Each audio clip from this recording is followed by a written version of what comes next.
तमाम साथियों को हमारे चैनल पर स्वागत है।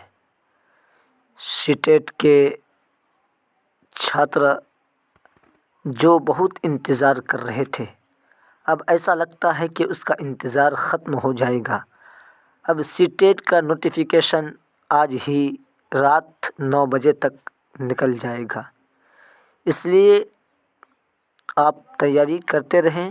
अगर आपको फ्री नोट्स लेना है तो जा कर के कमेंट करके ज़रूर लिखें कि हमको किस सब्जेक्ट का नोट्स चाह रहा है, और हमारे पास हर सब्जेक्ट का नोट्स अवेलेबल है।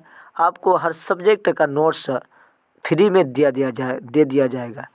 इसलिए आप पहले चैनल को सब्सक्राइब कर दें और बेल आइकन को प्रेस कर दें। अब बात यह है कि अगर आज रात 9 बजे को नोटिफिकेशन देखने को मिलेगा तो एग्ज़ाम कब लिया जाएगा। एग्ज़ाम आपको अगस्त या सितंबर तक एग्ज़ाम ऑफिशियल वेबसाइट में आपको देखने को मिल सकता है। इसलिए आप तैयारी करते रहें, क्योंकि आपके पास बहुत कम समय है। इसलिए समय को कीमती समझते हुए आप तैयारी में लग जाए और इस चैनल को ज़रूर सब्सक्राइब